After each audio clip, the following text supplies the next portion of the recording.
به والأرحام إن الله كان عليكم رقيبا أما بعد. Kaum muslimin dan muslimat rahimani wa rahimakumullah, kembali kita melanjutkan kajian kita dalam buku yang berjudul Panduan Lengkap Nikah dari A sampai Z. Kita masih pada pembahasan terakhir dalam buku ini, yaitu tentang poligami. Hikmah poligami yang ke-8.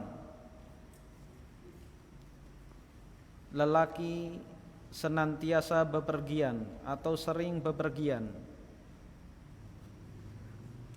Laki-laki sering bepergian, yaitu bepergian panjang atau lama,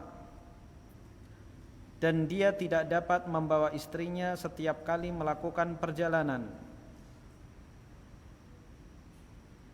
karena profesi yang mengharuskan dia keluar kota atau bahkan keluar negeri, dan tidak memungkinkan membawa keluarga karena anak-anak sekolah dan istri harus mengasuh anak-anaknya,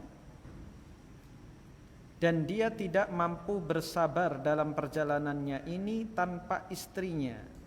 Artinya tidak bisa menahan syahwatnya.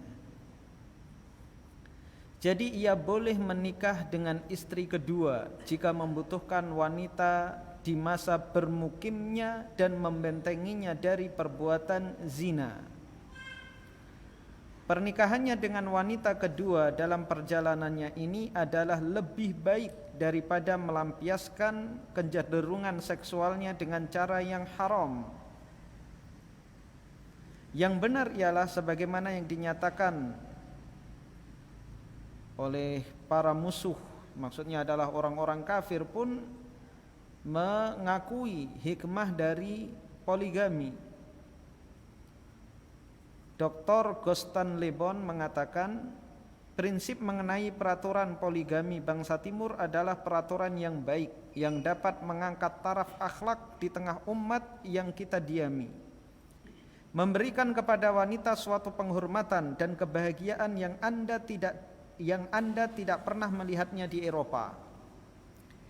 Filosof Jerman mengatakan, undang-undang pernikahan di Eropa adalah rusak, landasannya rusak, dengan menyamaratakan wanita dengan pria, sebab bila kita membatasi dengan seorang istri, maka kita kehilangan separuh hak-hak kita, dan kewajiban kita berlipat ganda terhadapnya. Selama undang-undang tersebut memperbolehkan untuk wanita hak-hak seperti laki-laki, maka semestinya juga memberikan kepadanya akal seperti akal laki-laki.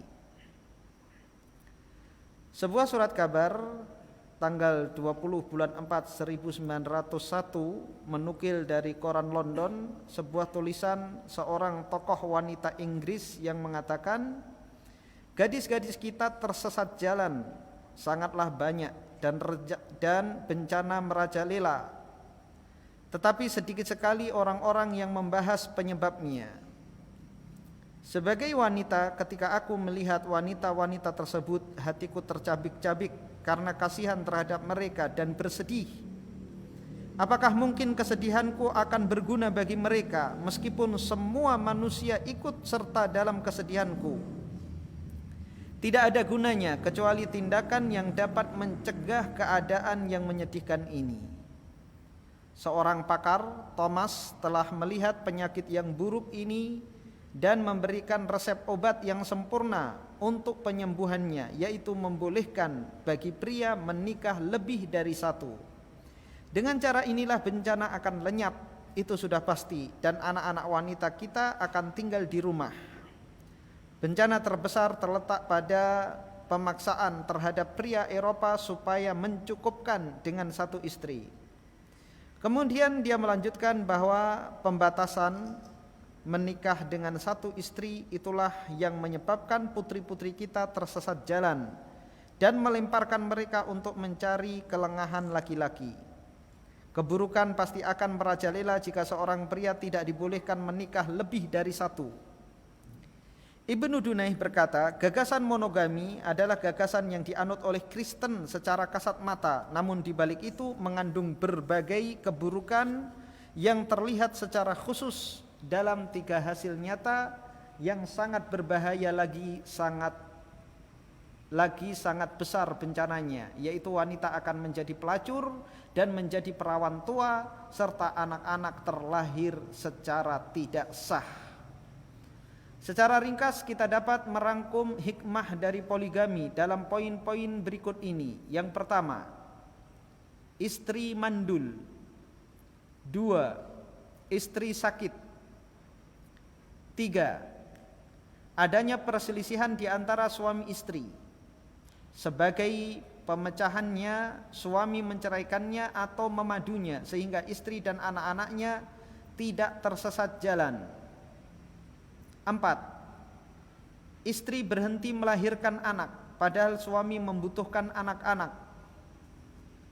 5, daya seksual laki-laki disertai catatan mengenai apa yang dialami istri berupa haid, hamil, nifas dan selainnya. 6, jumlah wanita sangat banyak yang melebihi persentase laki-laki. 7, kembalinya wanita yang dicerai kepada suaminya terdahulu setelah dia menikah lagi. 8, terkadang seorang laki-laki yang melakukan poligami berujung pada perceraian dengan istri pertamanya,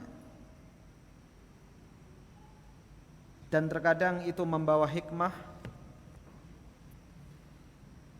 Istri pertama mulai menyadari diri bahwa bagaimanapun hidup tanpa pasangan lebih berat daripada berpasangan dengan suami yang berpoligami. Karena bagaimanapun suami yang baik dan bertanggung jawab, ia akan tetap memberikan nafkah, perhatian, dan pendidikan. Jelas dia tidak akan melepaskan tanggung jawab sebagai suami. Karena poligami di dalam Islam bukan lari dari tanggung jawab dan mentelantarkan istri yang pertama. Poligami di dalam Islam bukan lari dari tanggung jawab atau mentelantarkan istri yang pertama.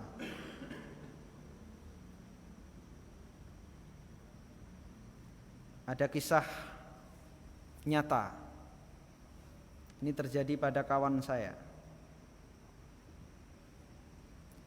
Dia poligami dan sukses. Bukan di sini. Biar tidak menyangka fulan dan allan.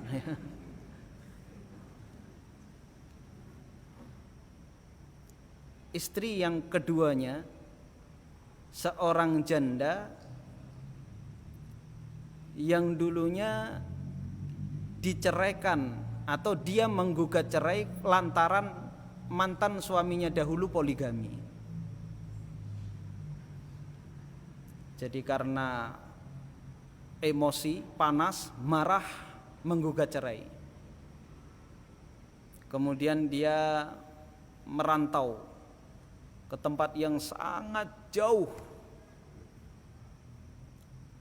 ke luar negeri. Sampai akhirnya menikah dengan teman saya dan dijadikan istri yang kedua, dan dia ridho. Subhanallah, lari dari poligami masuk ke poligami juga. Tapi yang memoligami adalah ustadz, mungkin berbeda. Padahal suaminya yang dulu berkecukupan,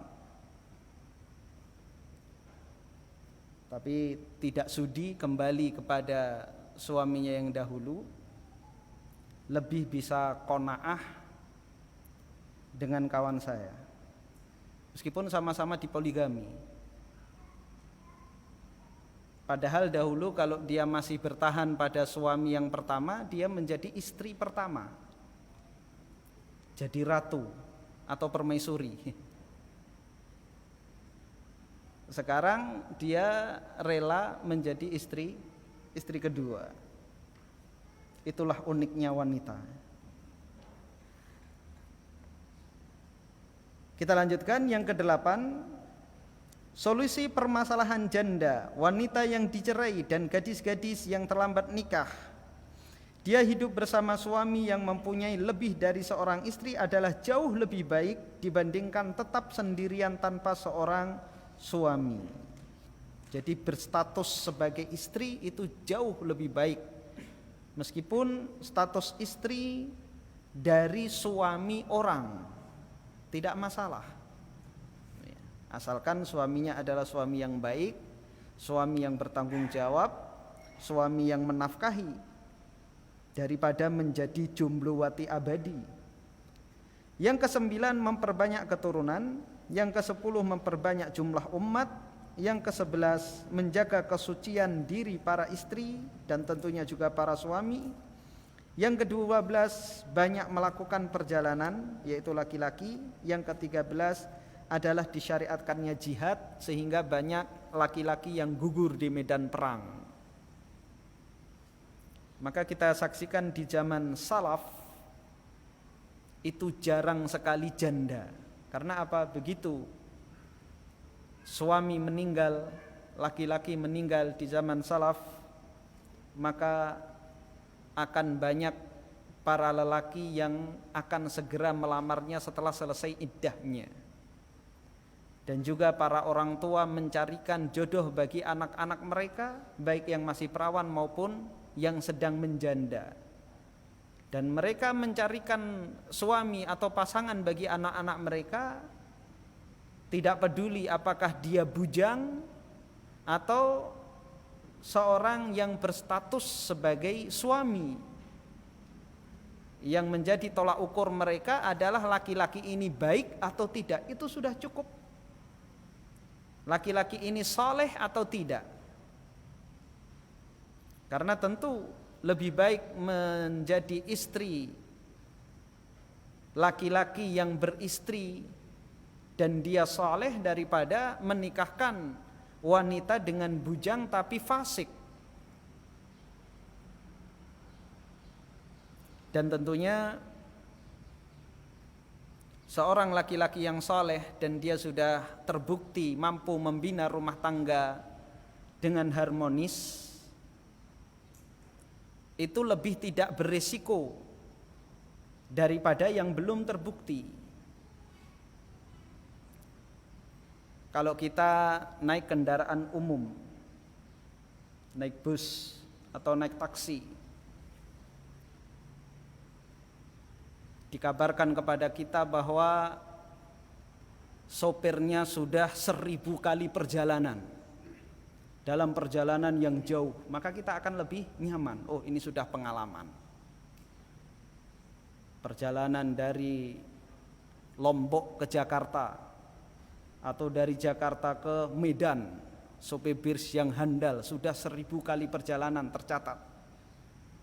Begitu juga pesawat terbang, semakin banyak jadwal terbangnya, maka penumpang akan semakin nyaman.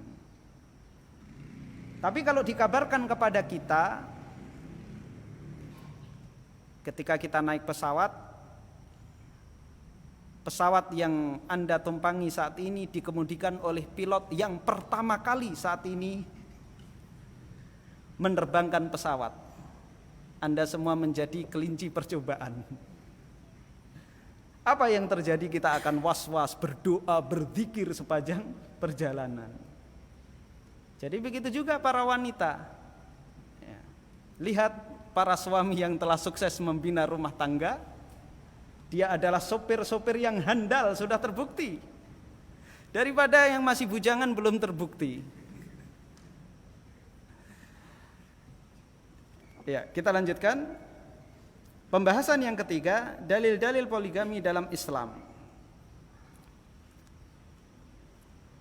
Ayat-ayat Al-Quran tentang hal itu, Allah Subhanahu wa taala berfirman di dalam surah An-Nisa ayat 3, Wa in khiftum alla tuqsitu fil yatama fankihu ma taba lakum minan nisa'i mathna wa thulatha wa ruba'. Fa in khiftum alla ta'dilu fawahidatan aw ma malakat aymanukum dzalika adna alla ta'ulu. Dan jika kamu takut tidak akan dapat berlaku adil terhadap hak-hak perempuan yatim bila mana kamu mengawininya, maka kawinilah wanita-wanita lain yang kamu senangi, 2, 3 atau 4. Kemudian jika kamu takut tidak akan dapat berlaku adil, maka kawinilah seorang saja atau budak-budak yang kamu miliki. Yang demikian itu adalah lebih dekat kepada tidak berbuat aniaya. Sebab turunnya ayat dan maknanya, Al-Imamul Bukhari meriwayatkan dari Urwah bin Az-Zubair, ia menuturkan, aku bertanya kepada Aisyah tentang firman Allah, wa in khiftum alla tuqsitu fil yatama, dan jika kamu takut tidak akan dapat berlaku adil terhadap hak-hak perempuan yatim bila mana kamu mengawininya. Ia menjawab, wahai keponakanku, anak perempuan yatim ini berada dalam pemeliharaan walinya, sedangkan harta perempuan yatim ini bercampur dengan harta walinya. Rupanya harta dan kecantikannya mengagumkan walinya, sehingga walinya berhasrat untuk menikahinya dengan tanpa berlaku adil dalam memberikan mahar kepadanya sebagaimana yang diberikan kepada selainnya. Karena itu mereka dilarang menikahi perempuan yatim itu kecuali bila berlaku adil kepada mereka dan memberikan kepada mereka mahar yang layak. Serta mereka diperintahkan supaya menikahi wanita-wanita yang mereka senangi selain mereka, yaitu wanita-wanita yatim yang berada dalam perwaliannya. Jadi ayat ini berkaitan dengan pengasuhan anak-anak yatim. Ketika orang-orang yang mengasuh anak-anak wanita yatim ini, anak-anak perempuan yatimah, dan harta mereka, harta warisan anak yatim ini tercampur dengan harta walinya, kemudian wali yang tentunya bukan mahram, ya, mungkin sepupunya atau saudara jauhnya, terpikat dengan kecantikan anak wanita yatim ini, namun karena dia wanita yatim, maka dia akan berbuat semena-mena, cenderung berbuat semena-mena.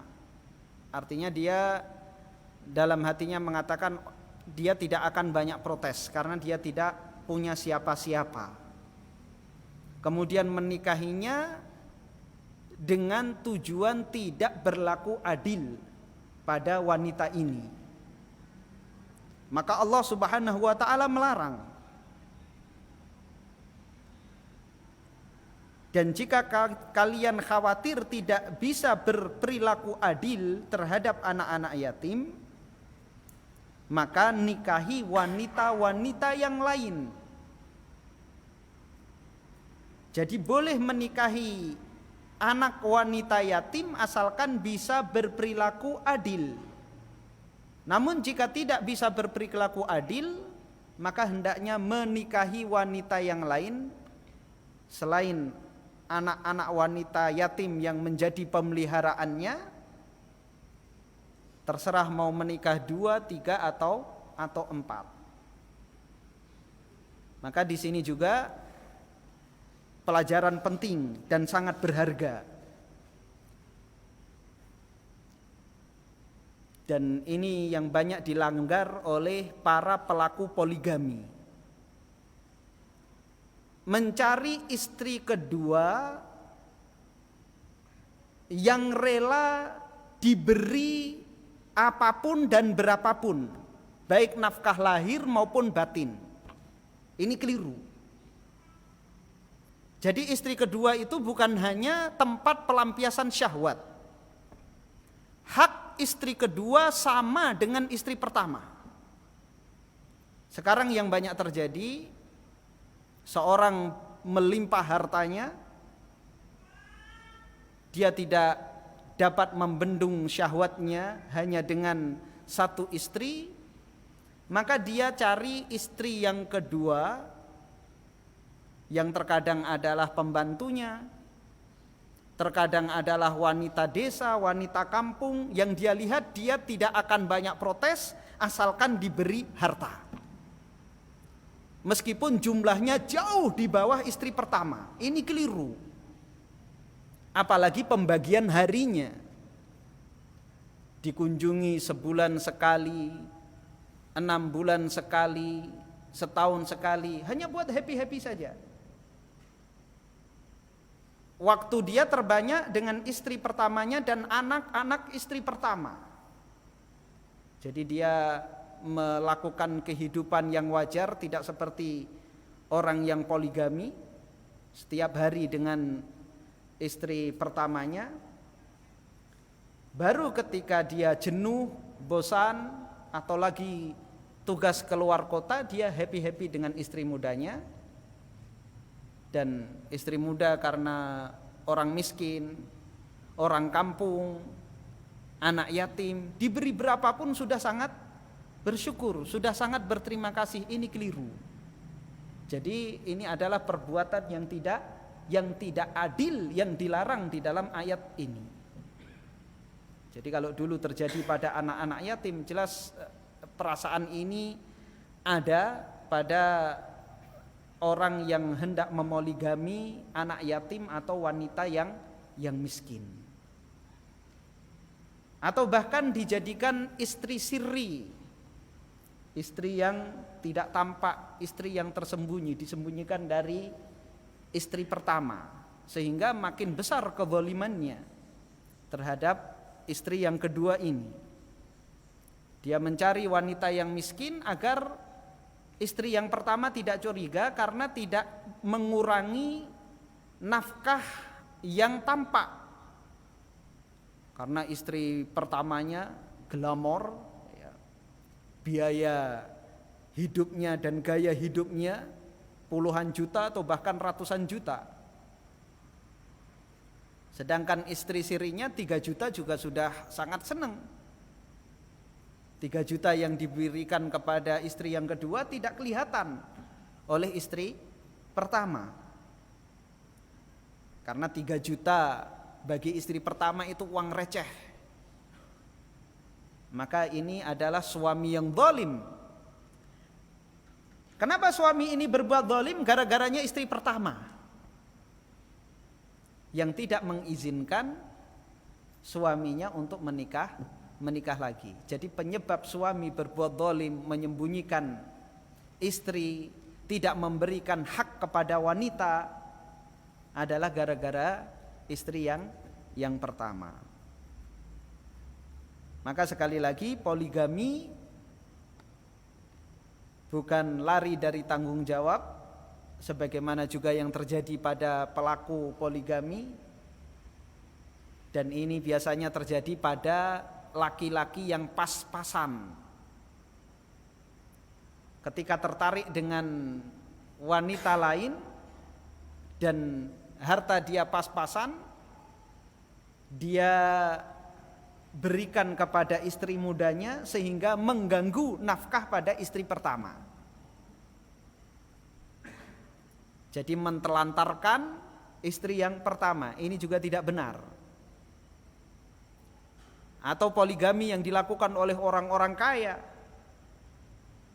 yang hartanya melimpah, hanya memberikan sedikit pada istri yang kedua. Dua-duanya tidak boleh. Jadi adil adalah landasan utama dalam poligami.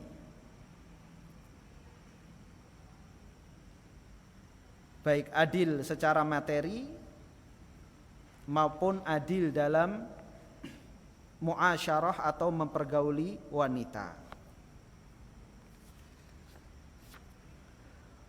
Urwah menuturkan bahwa Aisyah mengatakan, Orang-orang meminta fatwa kepada Rasulullah sallallahu alaihi wasallam setelah ayat ini turun. Lalu turunlah firman Allah Subhanahu wa taala, "Wa yastaftunaka fin nisa," dan mereka meminta fatwa kepadamu tentang para wanita. Di dalam surah An-Nisa ayat 127. Allah melanjutkan, Aisyah melanjutkan, Allah berfirman dalam ayat lain, "Wa targhabuna an tankihuhun." Sedang kamu ingin mengawini mereka. Karena salah seorang dari kalian tidak suka menikahi wanita yatim yang menjadi perwaliannya jika hartanya sedikit dan kecantikannya kurang. Oleh karena itu mereka dilarang menikahi wanita yatim yang mereka sukai harta dan kecantikannya kecuali dengan adil. Karena mereka tidak menyukai wanita yatim jika hartanya sedikit dan kecantikannya kurang. Al-Hafidz Ibnu Katsir berkata, makna firman Allah, "Matsna wa thulatsa wa ruba'," 2, 3 atau 4 dalam surah An-Nisa ayat 127, yakni nikahilah wanita-wanita yang kalian sukai selain mereka, yaitu selain anak-anak yatim. Jika salah seorang dari kalian suka, silahkan menikah dengan 2 wanita, dan jika suka silahkan menikah dengan 4 wanita. Al-Fakhrur Razi berkata, dibolehkan menikahi 2 wanita jika suka, 3 wanita jika suka, dan 4 wanita jika suka. Dibolehkan menikahi jumlah ini bagi siapa yang suka. Jika dia takut tidak dapat berbuat adil, cukuplah dengan 2 orang wanita, dan jika dia masih takut tidak dapat berbuat adil di antara keduanya, maka cukuplah menikahi 1 wanita saja. Jadi yang perlu diperhatikan adalah keadilan. Dan keadilan ini modal utamanya adalah kejujuran. Kalau tidak ada kejujuran, maka itu adalah sumber dari ketidakadilan. Jadi apa? Tidak boleh menyembunyikan istri kedua. Tidak boleh nikah sirri, karena ini pangkal dari ketidakadilan. Baik istri pertama yang terzalimi atau istri kedua yang terzalimi. Ini gara-gara nikah sirri. Dia menafkahkan nafkah yang berlebih pada salah satu di antara keduanya. Maka hendaklah jujur pada istri pertama, dan jika istri pertama belum siap, maka hendaknya disiapkan.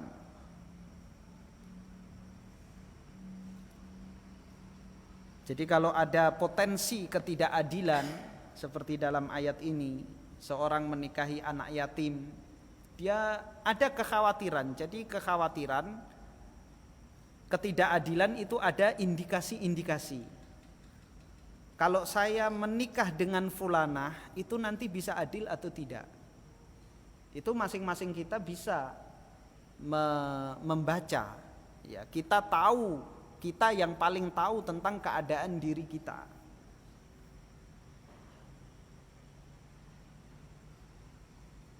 Kalau kita sudah berniat untuk tidak berbuat adil, maka tidak akan adil. Atau akan kita sembunyikan tanpa sepengetahuan istri pertama. Maka ini pun juga berpotensi tidak adil. Namun tidak semuanya. Saya punya kawan, ayahnya poligami. Ayahnya istrinya 3. Itu sejak tahun 80-an. Masing-masing istri itu disembunyikan. Namun dulu mudah seorang memiliki lebih dari 1 kakak. Jadi dia menikah di satu tempat, dia sebagai kepala keluarga, di tempat yang lain dia juga sebagai kepala keluarga, tempat yang lain juga sebagai kepala keluarga. Kalau di zaman sekarang sudah tidak bisa dilakukan.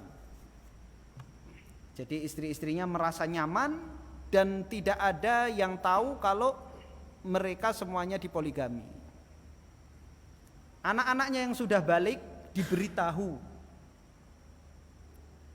kalau ayah mereka poligami, dan diberitahu ibu kalian yang lain di sana, tapi jangan kalian ceritakan pada ibu kalian. Nanti ada saatnya ayah akan menceritakan kepada mereka semua. Kapan ayah ini menceritakan atau memperkenalkan istri-istrinya kepada para istrinya? Yaitu setelah semuanya lanjut usia dan sudah punya cucu semuanya. Dan itu mungkin kalau tahun 80, tahun 90 bisa dilakukan. Ya, karena alat komunikasi tidak secanggih di zaman sekarang. Sekarang sulit, mau menyembunyikan dimanapun bakal ketahuan. Ya. Jadi kalau mungkin bisa melakukannya, ya, maka juga tidak ada larangan secara mutlak. Ya. Mungkin antum kerja yang banyak tugas di pedalaman, punya istri di pedalaman Dayak satu, di pedalaman Papua satu, tanpa saling tahu mungkin saja. Tapi kalau orang Banjarbaru, orang Surabaya, orang Jakarta, ya jangan harap tidak bisa tahu, pasti akan tahu.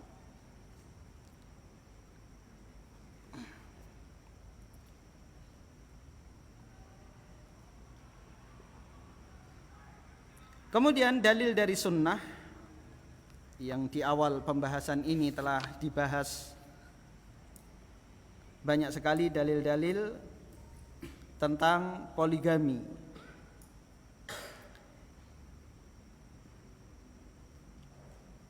Ada juga cara jitu menyembunyikan istri.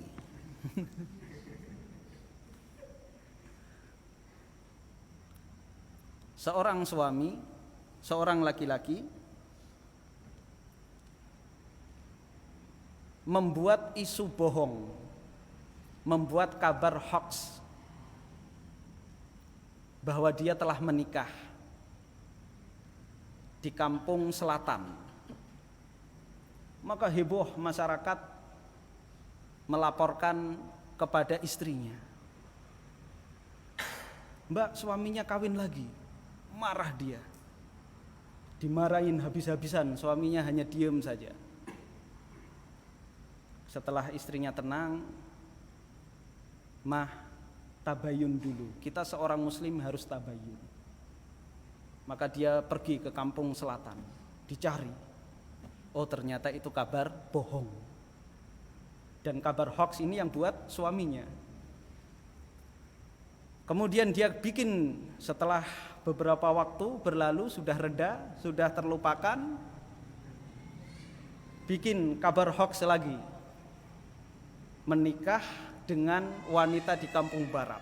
Ramai masyarakat melaporkannya kepada istrinya. Istrinya marah-marah lagi. Mah, tabayun dulu. Akhirnya istrinya pergi ke kampung barat mencari kejelasan apakah benar atau tidak. Ternyata bohong. Sudah reda, dia bikin isu lagi, kabar bohong lagi di kampung timur. Istrinya marah lagi. Mah, tabayun. Akhirnya dia tabayun, cari kejelasan, ternyata kabar dusta. Akhirnya yang keempat, ke kampung utara dia kawin beneran. Heboh orang-orang melaporkan ke istrinya, istrinya bilang kepada mereka, tabayun ya akhi. Bukan untuk ditiru.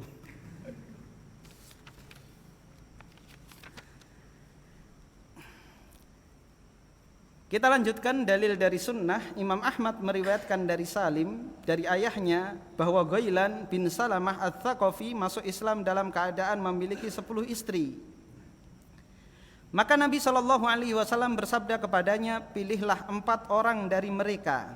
Ketika pada masa Umar, dia menceraikan istri-istrinya dan membagi-bagikan hartanya di antara anak-anaknya. Ketika hal itu sampai kepada Umar, maka beliau mengatakan, sesungguhnya aku benar-benar menduga bahwa syaitan pada apa yang dicurinya dari langit telah mendengar kematianmu, lalu melontarkannya ke dalam hatimu, dan mungkin engkau hanya tinggal sebentar.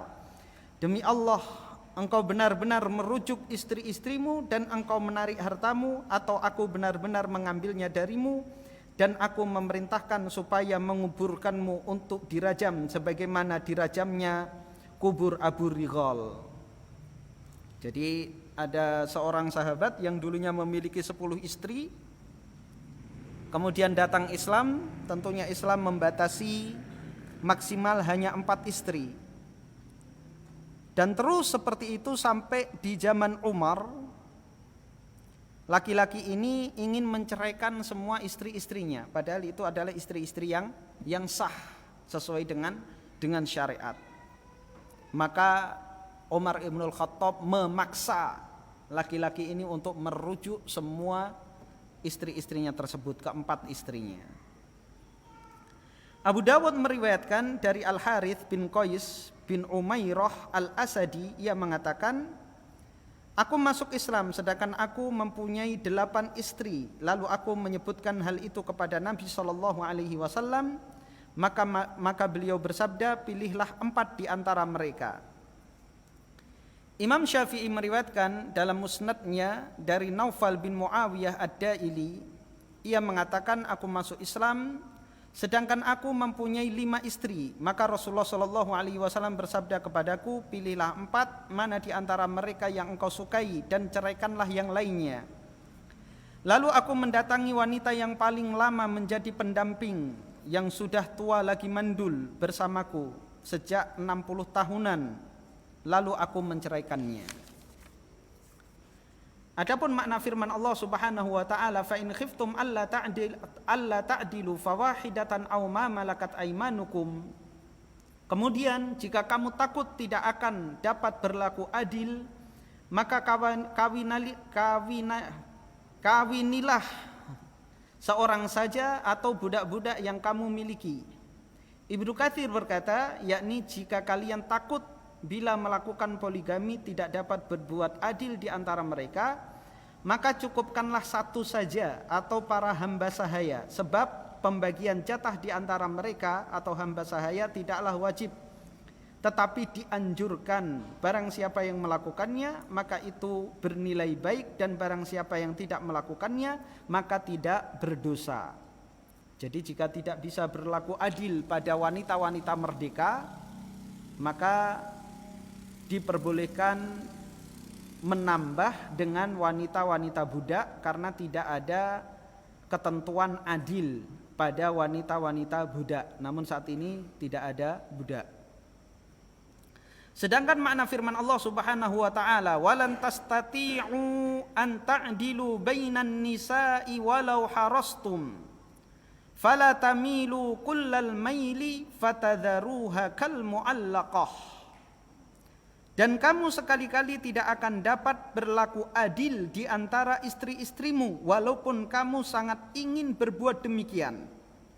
Karena itu janganlah kamu terlalu cenderung kepada istri yang kamu cintai, sehingga kamu biarkan yang lain terkatung-katung. Para ulama mengatakan, mereka tidak akan dapat berlaku adil di antara para istri berkenaan dengan apa yang terdapat dalam hati, dan Allah memaafkannya. Silahkan adzan.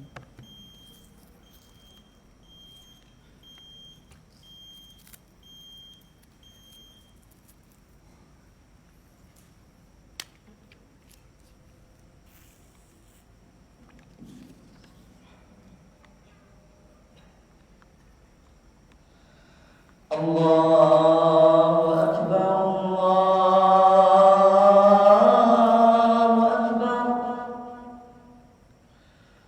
Allahu Akbar, Allahu Akbar, Allahu Akbar. Asyhadu an la ilaha illallah.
Kita lanjutkan. Allah Subhanahu wa taala menuntut adil dari kita para suami. Namun Allah Subhanahu wa taala menyatakan di dalam ayat ini bahwa kita tidak akan bermampu adil meskipun kita berusaha. Walan tastati'u an ta'dilu bainan nisa'i walau harastum. Dan sekali-kali kalian tidak akan mampu berbuat adil meskipun kalian sangat ingin berbuat demikian. Jadi mustahil laki-laki bisa berbuat adil. Apa maksudnya? Adil dalam masalah hati, adil dalam masalah cinta. Jadi tidak mungkin bisa menyamaratakan cinta pada 2 istri apalagi pada 4 istri. Jadi persentasenya pasti berbeda-beda dalam masalah cinta. Maka Allah Subhanahu wa taala melarang, janganlah kalian terlalu condong pada salah satu yang menyebabkan kalian membiarkan yang lain terkatung-katung. Jadi Allah Subhanahu wa taala tidak membebani kita dengan sesuatu yang tidak kita mampu. Cinta berbeda boleh. Tapi apabila cinta yang berbeda menjadikan perlakuan yang berbeda, ini yang tidak bisa dibenarkan. Ini yang tidak diperbolehkan. Maka Allah Subhanahu wa taala melarang seorang yang poligami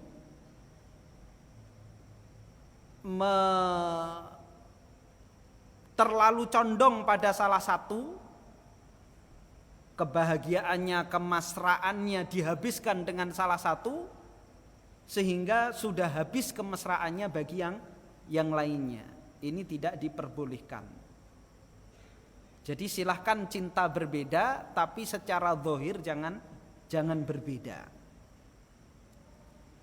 Masalah hati ini pun, pembagian hati yang sama juga tidak mampu dilakukan oleh Nabi Sallallahu Alaihi Wasallam. Maka Nabi Sallallahu Alaihi Wasallam berdoa kepada Allah Subhanahu Wa Taala, Allahumma hadza qasmi fima amlik, fala talumni fima tamliku wala amlik. Ya Allah, inilah pembagianku pada apa yang aku miliki, maka janganlah engkau mencelaku pada apa yang engkau miliki sedangkan aku tidak memiliki.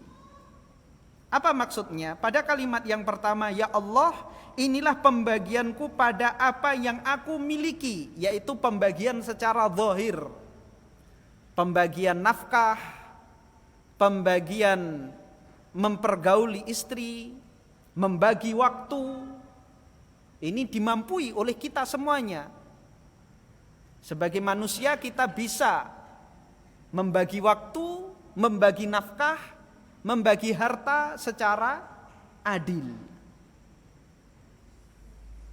Pada kalimat setelahnya, maka janganlah engkau mencelaku pada apa yang engkau miliki sedangkan aku tidak miliki. Apa itu? Permasalahan hati.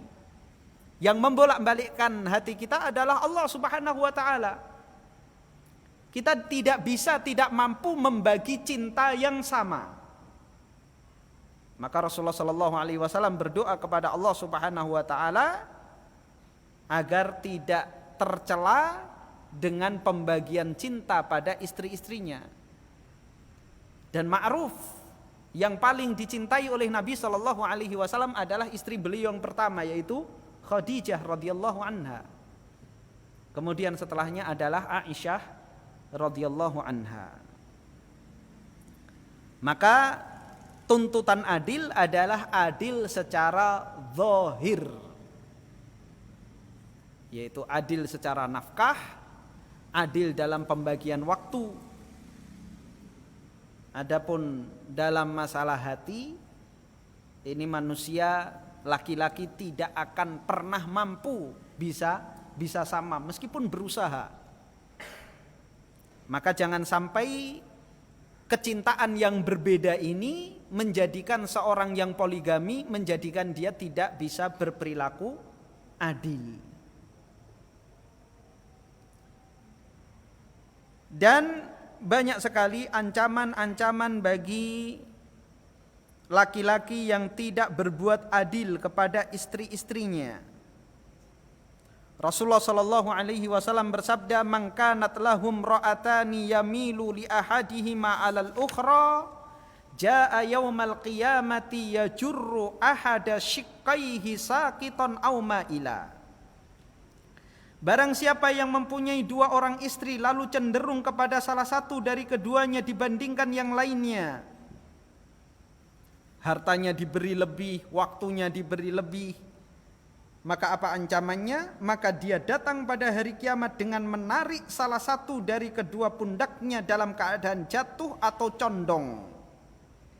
Dalam riwayat lain disebutkan, famala ila ahadihima jaa yaumal qiyamati wa shiqquhu ma'il. Lalu dia condong kepada salah satu dari keduanya, maka dia datang pada hari kiamat dalam keadaan sisi tubuhnya condong. Jadi dia akan berjalan miring dengan menyeret salah satu bagian tubuhnya. Ini karena al-jaza'u min jinsil amal, balasan itu sesuai dengan amal perbuatan. Karena dia tidak adil pada istri-istrinya di dunia, maka dia datang di hari kiamat menghadap Allah Subhanahu wa taala dan disaksikan oleh seluruh makhluk, jalannya tidak seimbang. Secara ringkas, syarat-syarat poligami ialah sebagai berikut. Ada 4 syarat poligami. Ini harus terpenuhi bagi kita yang ingin poligami. Yang pertama, jumlahnya, bahwa poligami hanya dibatasi 4 wanita saja. Maka selir-selir yang jumlahnya lebih dari 4, jelas ini bertentangan dengan syariat Islam. Meskipun dia seorang muslim, seorang raja muslim menyimpan banyak selir, maka tidak bisa dibenarkan. Yang kedua, keadilan. Islam mensyaratkan adil di dalam bolehnya poligami, yaitu dalam hal tempat tinggal, pakaian, makanan, minuman, bermalam, muamalah, dan segalanya sesuai dengan keadaan dan kesepakatan. Jadi adil dalam tempat tinggal, jangan sampai yang satu dibikinkan istana, yang satu ditempatkan di gubuk derita. Pakaian, makanan, minuman, bermalam, itu juga harus adil. Jadi kalau 1 malam ya 1 malam, 2 malam 2 malam, 3 malam 3 malam. Bermuamalah harus sama, tidak boleh kepada yang satu berlemah lembut, bahkan mengiba, pada yang satunya kasar dan keras. Pada istri pertama berlemah lembut agar tidak ketahuan karena menyembunyikan istri yang kedua. Pada istri yang kedua kasar keras karena istri yang kedua orang miskin, ya, wanita yang miskin. Tentunya ini tidak bisa dibenarkan. Yang ketiga, mampu memberikan nafkah kepada istri-istri dan anak-anaknya. Jadi tidak modal nekat saja, harus mampu memberi nafkah kepada istri dan juga anak-anak yang dilahirkan oleh istri-istrinya. Semuanya harus dinafkahi dengan nafkah yang ma'ruf.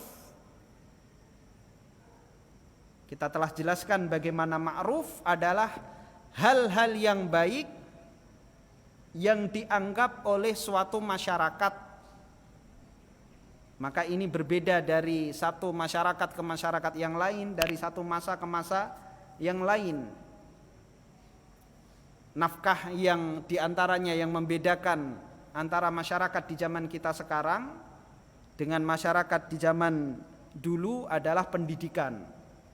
Maka kita harus siap biaya pendidikan untuk seluruh anak-anak kita yang dilahirkan oleh istri-istri kita. Mampu enggak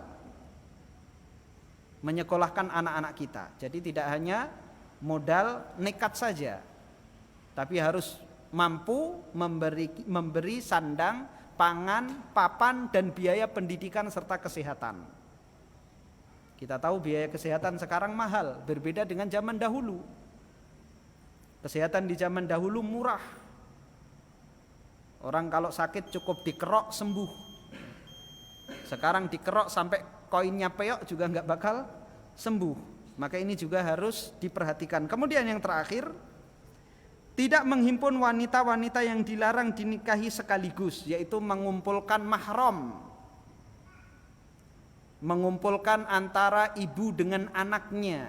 Seorang janda memiliki anak wanita, dinikahi dua-duanya tidak boleh. Antara bibi dan keponakan perempuannya, antara perempuan dengan saudara perempuannya, maka mengumpulkan wanita-wanita ini tidak diperbolehkan. Wallahu ta'ala a'lam bishawab. Maka kita cukupkan kajian kita dalam buku panduan lengkap nikah dari A sampai Z. Mudah-mudahan Allah Subhanahu wa taala menjadikan keluarga kita keluarga yang sakinah, mawaddah warahmah, dan mudah-mudahan Allah Subhanahu wa taala memberikan taufik kepada kita agar kita semuanya mampu berpoligami. Dan insyaallah kajian akan kita lanjutkan dengan kitab Tazkiyatun Nufus, pensucian jiwa. Kita tutup dengan doa kafaratul majlis. Subhanakallahumma hamdika asyhadu an la ilaha illa anta astaghfiruka wa atubu ilaik. Assalamualaikum